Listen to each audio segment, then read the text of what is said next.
ministro del Interior, John Reinberg, aseguró que no habrá salvoconductos en las 9 provincias y los 4 cantones que entrarán en toque de queda desde el 3 al 18 de mayo. El gobierno analiza extender las compensaciones a los transportistas hasta por 2 meses tras quejas por el alza del diésel. Los gremios de la carga pesada y de los pescadores también piden ayuda estatal. En Cotopaxi, centenares de taxistas protagonizan una movilización masiva para exigir seguridad. Ocurre pocos días después de un ataque armado contra un dirigente del gremio. El presidente de Colombia, Gustavo Petro, eliminó un post de redes sociales en el que había un video en contra del mandatario ecuatoriano Daniel Noboa. Ese video había sido manipulado con inteligencia artificial. Se acerca el vencimiento del alto al fuego en Irán y aún no se concreta un acuerdo de largo plazo para una paz definitiva. Esta tarde inicia la fecha 10 del campeonato ecuatoriano. Emelec busca salir de la mala racha. Barcelona presenta una baja sensible, mientras que Liga de Quito y Aucas jugarán el superclásico capitalino. La vida que yo me merezco, la vida que me merezco. Marcela Ruete, actriz con más de 20 años de trayectoria, se ha ganado un espacio en el corazón del público. Su personaje, La Cococha, pone su toque de humor en El Cholito Forever.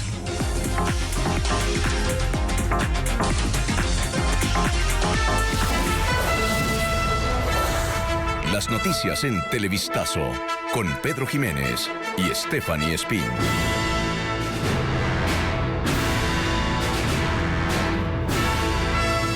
Buenas tardes, amigos. Iniciamos con la información. Este martes 21 de abril aún no se publica el decreto que pondrá en vigencia el toque de queda en 9 provincias y 4 cantones del país, Pedro. Así es, ¿qué tal, Estefe, amigos? Bienvenidos.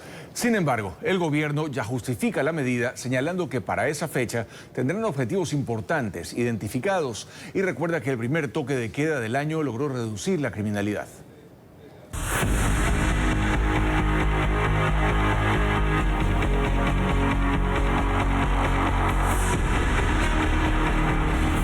Toque de queda, política o seguridad.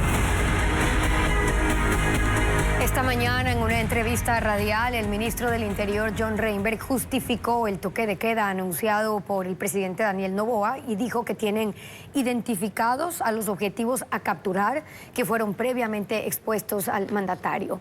Fabiola Santana con los detalles de esa entrevista.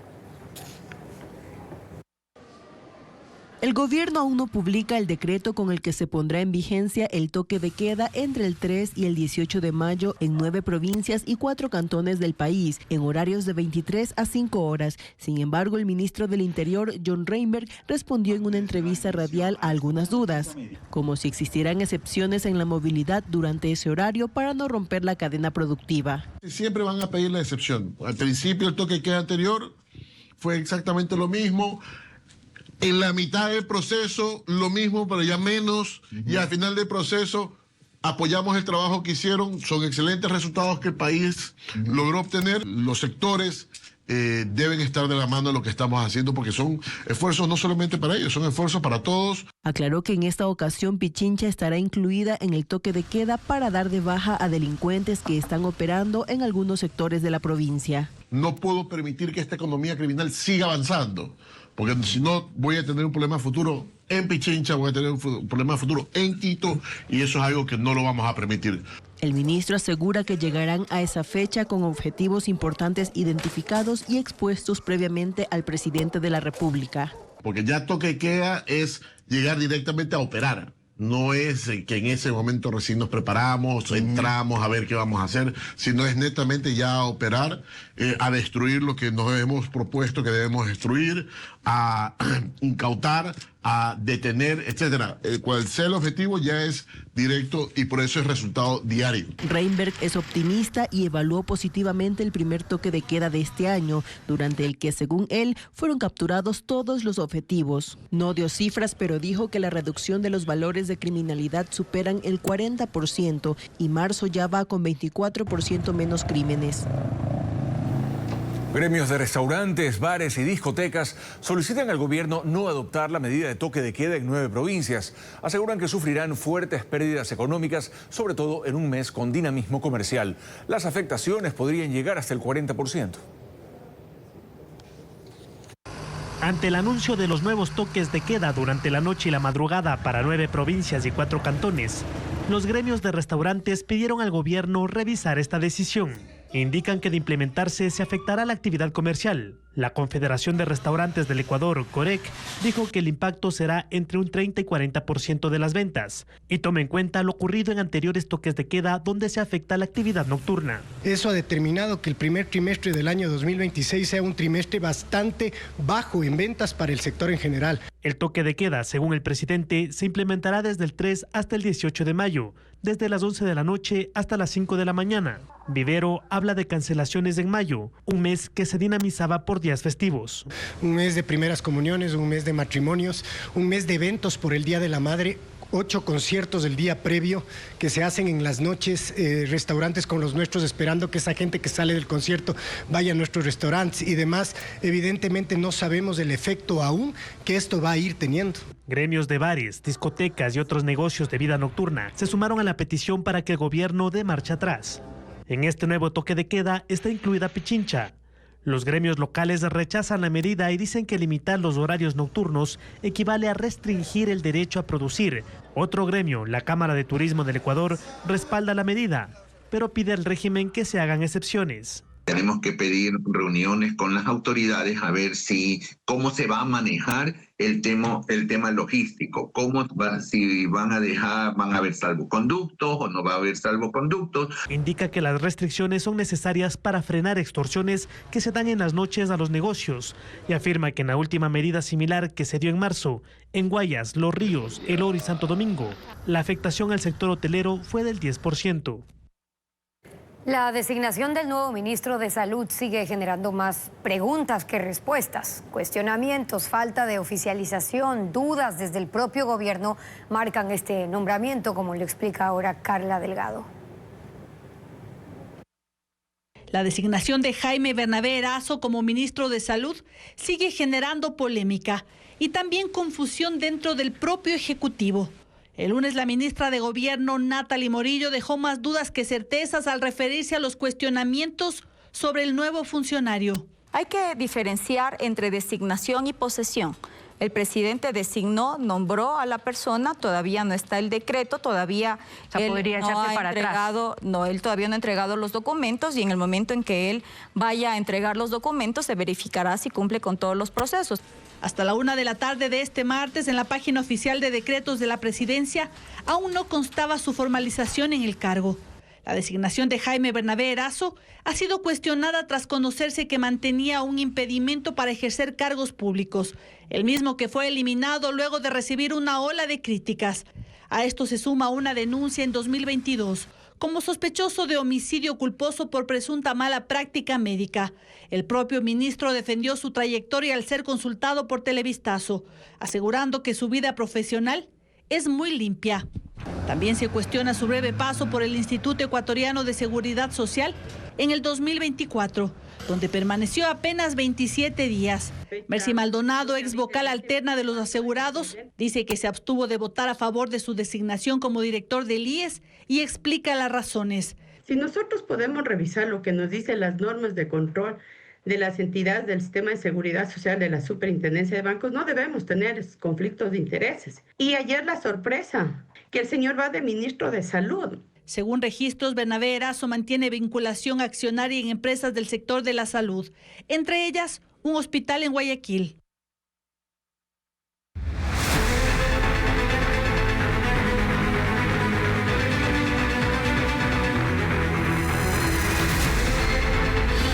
Petro. ¿Fue error o jugada? El presidente de Colombia, Gustavo Petro, publicó un video manipulado con inteligencia artificial contra el mandatario ecuatoriano Daniel Noboa.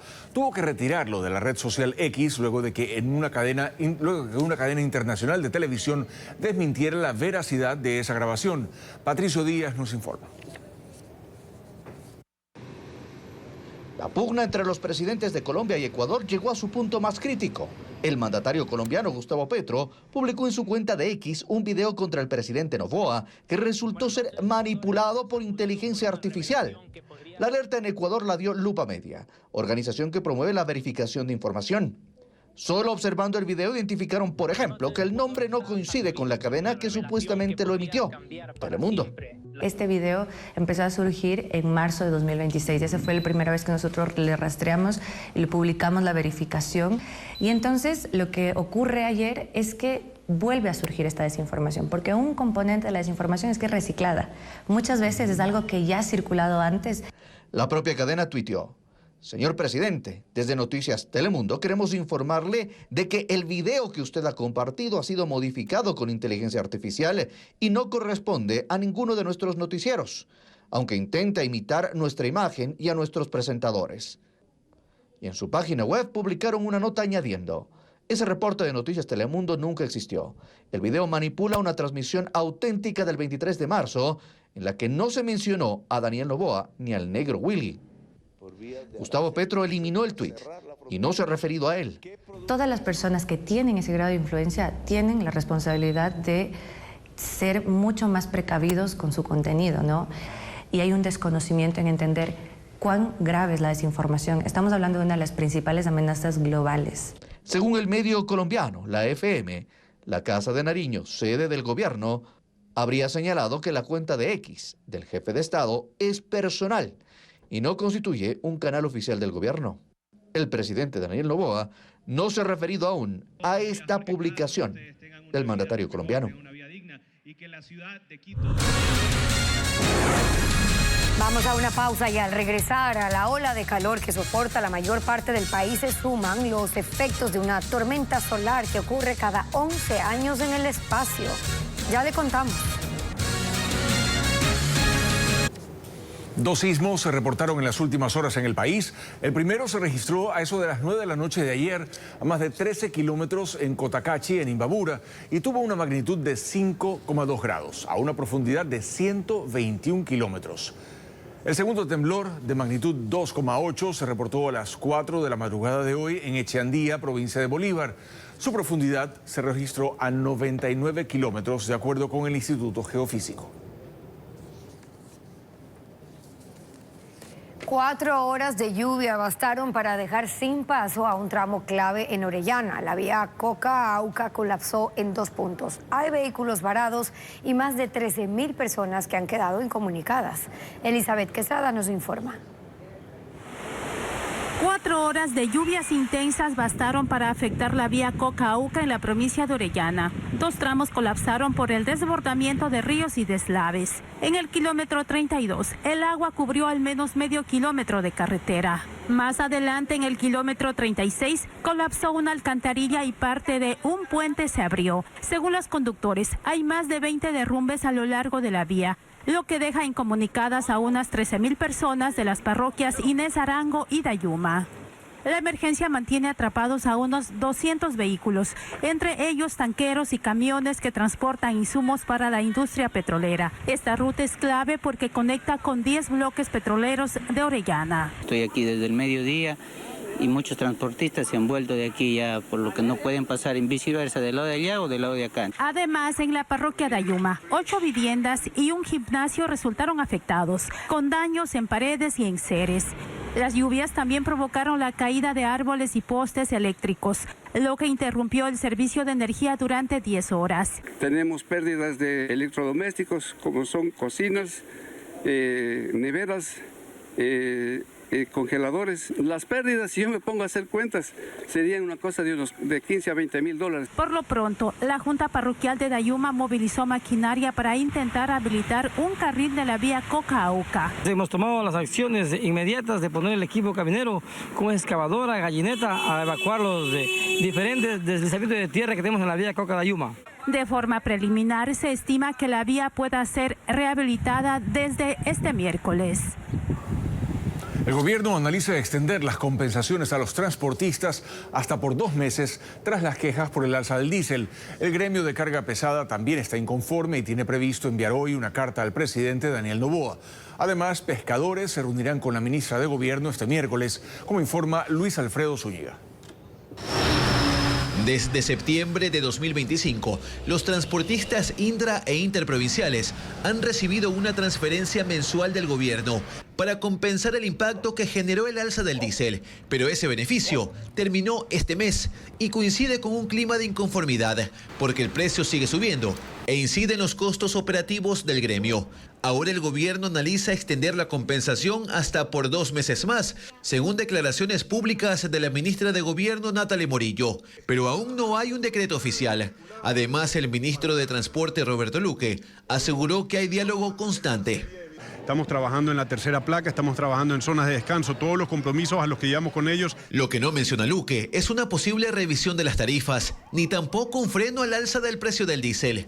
Algo que sí preocupa el transporte de carga pesada, o al menos a una parte de ellos, ya que la Federación de Transporte Pesado, FENATRAPE, es más cauta, pero la Confederación Ecuatoriana de Transporte Pesado mandó este martes una carta al presidente Daniel Noboa con varios pedidos, porque dicen que sus costos se triplicaron y esperan una respuesta esta misma semana. La paralización al incremento, la focalización del combustible, un ajuste dinámico a las tarifas. Los transportistas no estamos en condiciones de paralizar, pero tampoco el gobierno nacional nos está garantizando condiciones de poder seguir trabajando y de poder seguir estableciendo nuestra mecánica de trabajo.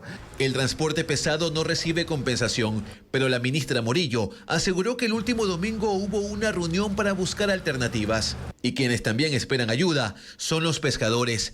Ya ellos protestaron la semana anterior en Guayaquil, porque igualmente se sienten afectados. Sus dirigentes anunciaron a este noticiero que mantendrán este miércoles una reunión en Quito con la ministra Natalie Morillo.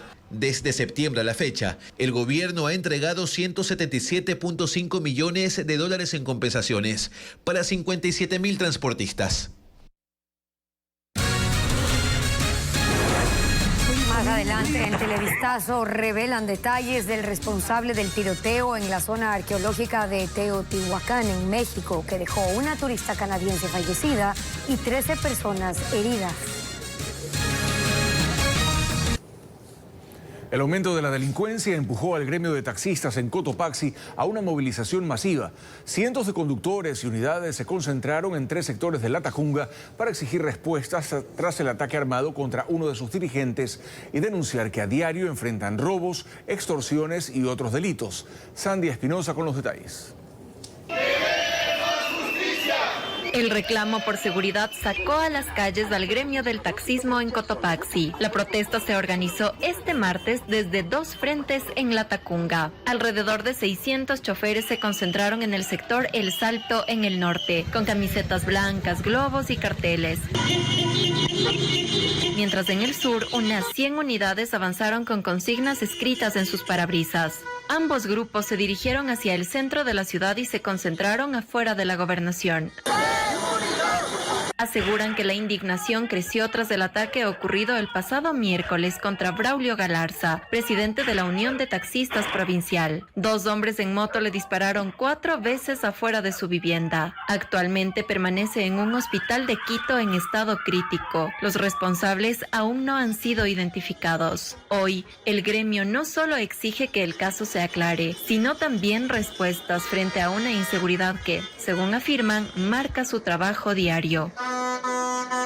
Hemos sido objeto de robo de las unidades del taxismo en general aquí en la ciudad de Latacunga. Como ciudadanos afectados no ponemos una denuncia respectiva y también si la ponemos lamentablemente es muy onerosa, es muy compleja la justicia.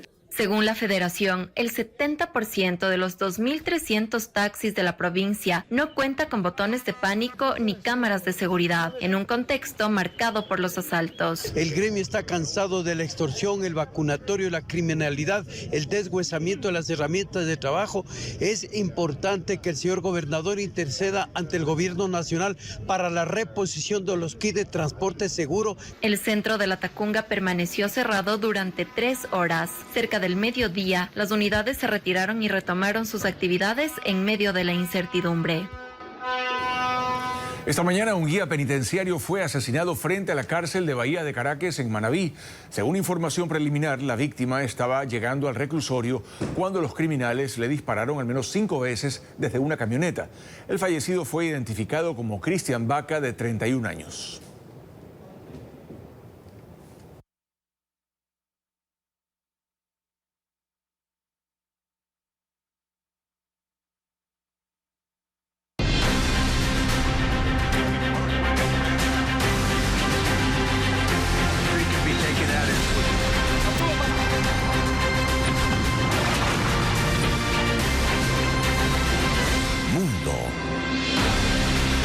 Faltan pocas horas para el vencimiento del alto al fuego en Irán y aún no se concreta un acuerdo de largo plazo entre la República Islámica y Estados Unidos. El riesgo de una nueva escalada militar aumenta e Irán insiste en que no negociará bajo presiones o ultimátums. El alto al fuego de 2 semanas, vigente desde el 8 de abril, vence este miércoles. La tregua no ha servido para reanudar el flujo habitual de barcos petroleros y mercantes por el estrecho de Hormuz.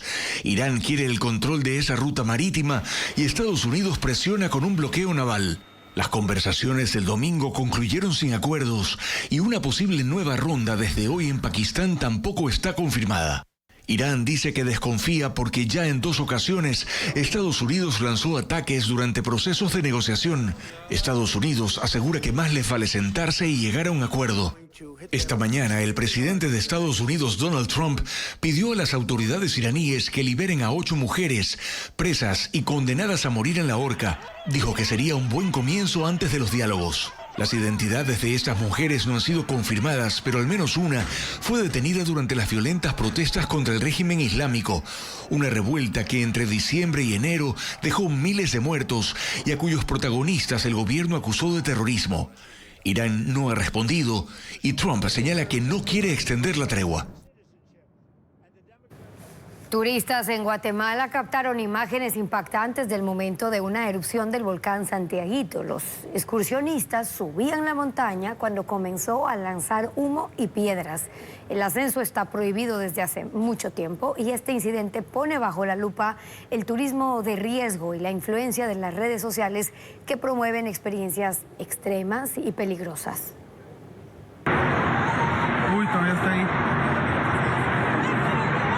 Imágenes viralizadas en redes sociales muestran a un grupo de excursionistas huyendo tras una nueva explosión del volcán Santiaguito, ubicado en el departamento de Quetzaltenango, en el oeste de Guatemala. ¿Dónde estamos? Los visitantes se encontraban en una zona de alto riesgo, cerca del cráter, expuestos a la expulsión de rocas y emisiones de ceniza. En el video se puede ver que corren mientras el material volcánico cae a su alrededor. Aunque el desenlace pudo ser fatal, no se reportaron heridos. El volcán Santiaguito es considerado uno de los más activos y peligrosos del país, con restricción permanente. Llegando al campamento. Sin embargo, muchos ignoran las advertencias buscando adrenalina, a menudo incentivado por influencers que se jactan de haber captado imágenes impresionantes o por guías informales que lucran con el peligro. La Coordinación Nacional para la Reducción de Desastres y el Instituto Guatemalteco de Turismo han reiterado que el ingreso a esta área está prohibido.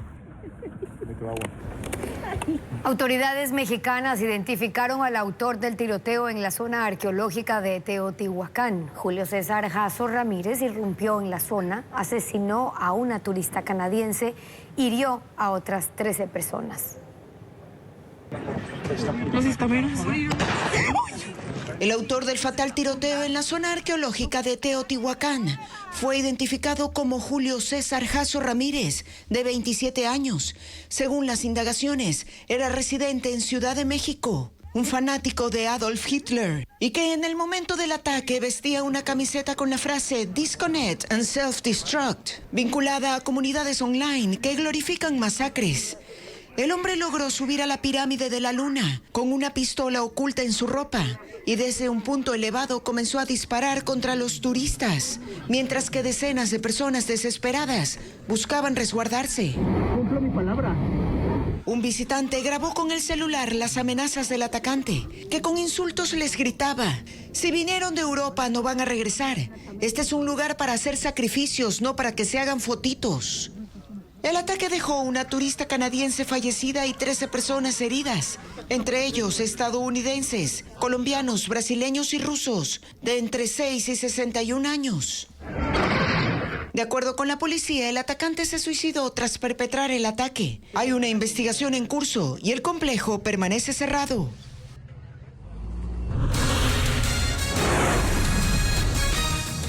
Luego de la pausa, a menos del torneo después de la final, tiene miles de entradas sin vender. Ya le contamos a qué se debe esto. ¿Imaginan almorzar dentro de la tierra y rodeados de naturaleza? Pues bien, en las faldas del volcán Ilaló en Tumbaco hay unas cuevas que se han convertido en una experiencia turística diferente y llena de historia. Lo que empezó como una pequeña cueva para resguardar un cerdo, con el paso de los años se transformó en un espacio más amplio, excavado completamente a mano y adaptado para recibir visitantes que buscan algo distinto. Hemos realizado un turismo natural, cultural, un turismo negro, contando leyendas. Por dentro el espacio sorprende. Túneles amplios, una mesa lista para recibir grupos bajo reserva, la cocina instalada dentro de la tierra, vasijas tradicionales y hasta un horno de leña donde se preparan los alimentos. Nosotros nos hemos enfocado más como proyectos en la conservación de la flora y fauna del volcán Ilaló, que se ha estado perdiendo por generaciones. Es uno de nuestros máximos objetivos. Además, ofrecerle al turista también que él, al momento que nos visite, pueda conocer las plantas medicinales, recorrer los jardines. El recorrido no es solo visual, también conecta con la naturaleza y la tradición.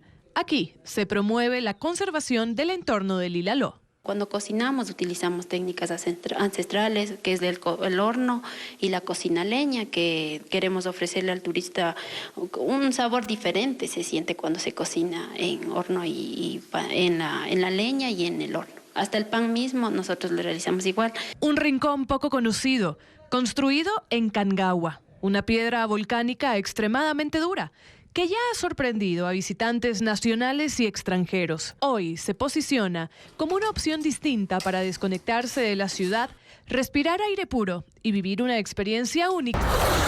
Las relaciones de pareja y sus desacuerdos se exponen en la nueva obra teatral Hablando de Amor, que se presenta en el Estudio Pulsón de Guayaquil hasta el 25 de abril. Situada en los años 70, sus protagonistas transforman una cena entre amigos en un momento de revelaciones. Diana León nos cuenta más. My funny Valentine. El lenguaje de las parejas, sus muestras de afecto y también sus conflictos crean la atmósfera ideal para la obra Hablando de Amor, que se presenta este mes en el Estudio Paulsen del barrio Las Peñas de Guayaquil. La sala teatral recibe además al público con canciones escogidas por los productores de la obra para situar a los asistentes en la época en que se desarrolla la historia, los años 70. El universo literario del escritor norteamericano Raymond Carver sirve de inspiración para esta historia. Fue la forma en la que Raymond Carver retrata los conflictos, a pesar de que el texto no es un texto teatral, no es un guión, el libro original de Carver, pero los personajes son muy ricos como para trabajarlos en el teatro. En la trama, dos matrimonios de amigos se juntarán en una velada de 75 minutos, con giros dramáticos que expondrán verdades incómodas sobre la vida en pareja. Creo que todos en algún momento hemos tenido algún tipo de relación tóxica, que hemos cometido errores también. Llamó mucho la atención el cómo se podría experimentar todo esto que mucha gente no ve en la superficie y que mucha gente no lo habla. Van a salir con muchas preguntas, cuestionándose un montón de cosas. No tienes idea de lo que se siente ser lo único que mantiene igual. No tengo idea, gracias a Dios, pero no sé. Terrible. La obra Hablando de Amor se presenta todos los viernes y sábados a las 8 de la noche hasta el 25 de abril.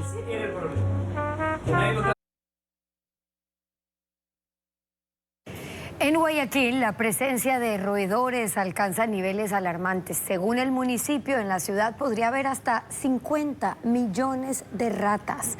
La bahía figura entre los puntos más críticos. Fernando Terranova con el informe, aunque advertimos que las imágenes pueden resultar perturbadoras. De día, miles de personas compran y venden.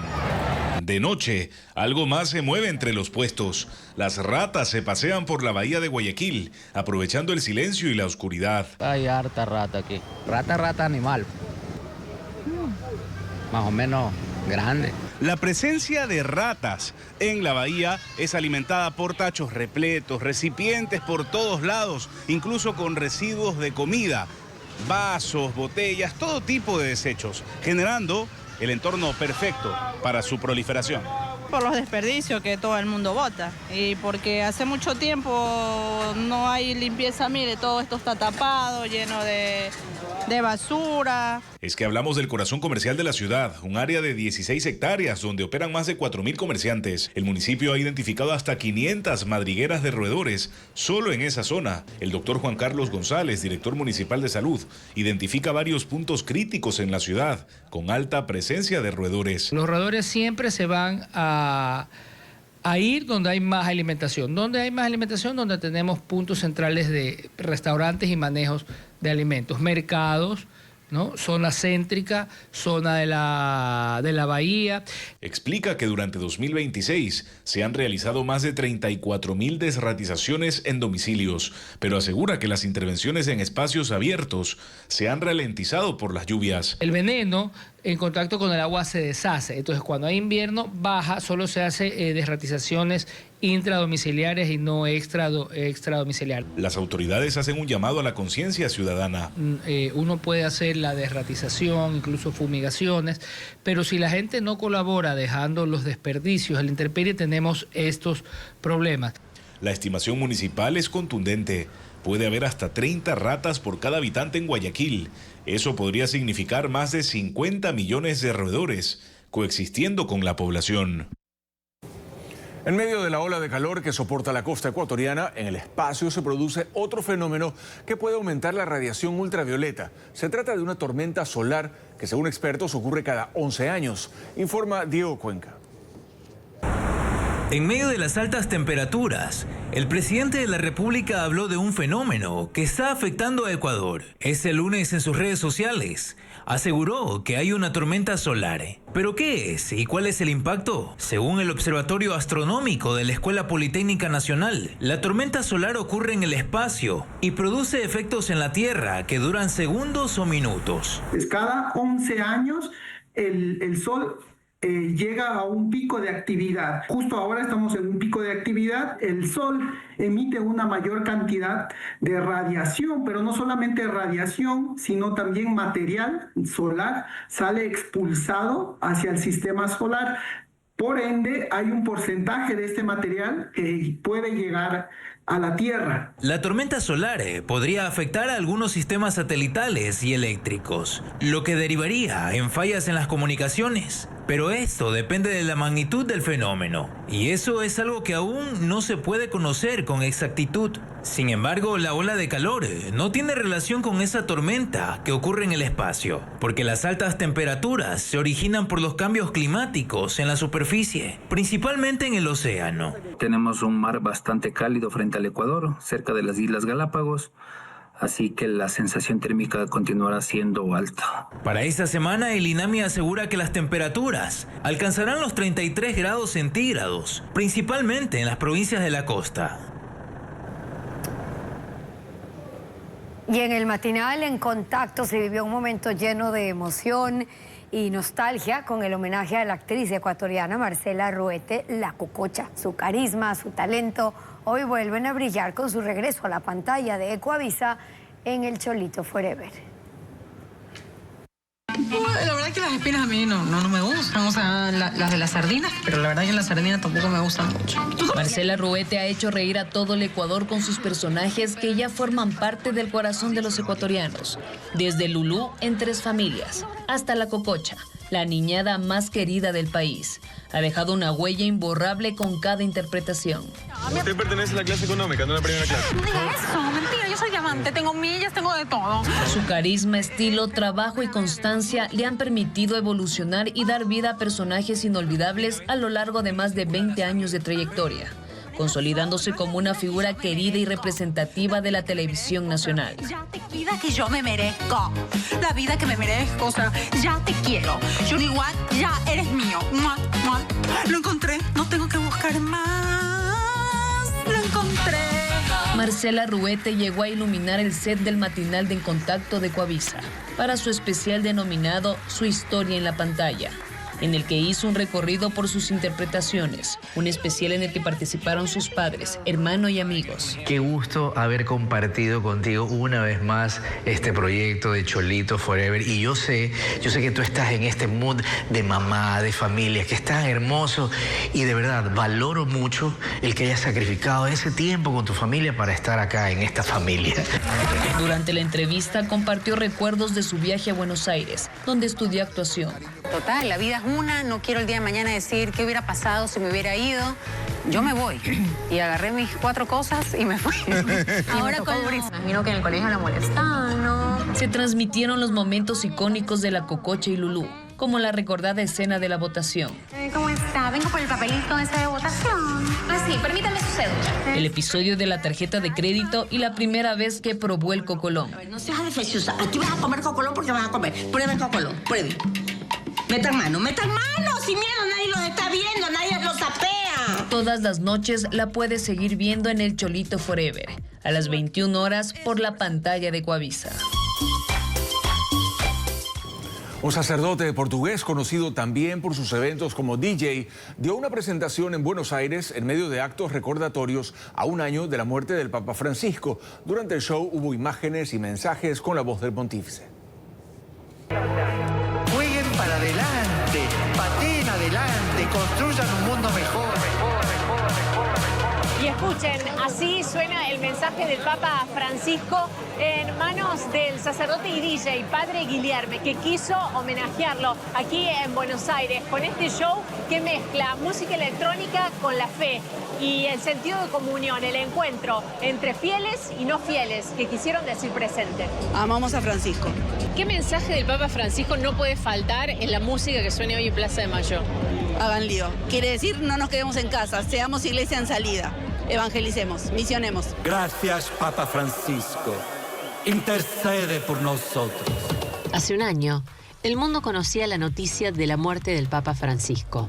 Su legado sigue encontrando nuevas formas de expresarse, no solo en palabras, sino en música. Y hace más de un año, el padre Guilherme estaba en el Vaticano con su familia y el Papa Francisco, celebrando sus 25 años de sacerdocio. Last year, I was with all my family, my mother, my father, my sister, my nephews. We were together with Pope Francis. So I was like celebrating the 25th birthday of priesthood in Vatican, and with all my family. I even without imagine that something like that could happen, that I will be here to bring some of the messages of the Pope Francis to the dance floor.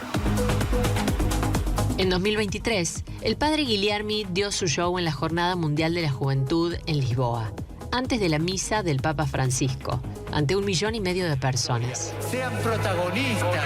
Este sábado, el Papa estuvo presente, pero de otra manera, entre luces, videos y emoción. Así, su memoria se transformó en experiencia compartida en la pista de baile. En un año marcado por su ausencia, en este homenaje, la música fue comunión. Cecilia Domínguez, CNN, Buenos Aires. Gracias por acompañarnos en esta emisión. Recuerden que los detalles de vías afectadas por deslizamientos en todo el país puede verlos también en ecuavisa.com. Y que las noticias se actualizan a toda hora también en Ecuavisa Play y en nuestras redes sociales. Información verificada con el sello de Televistazo. Que tengan todos una buena tarde.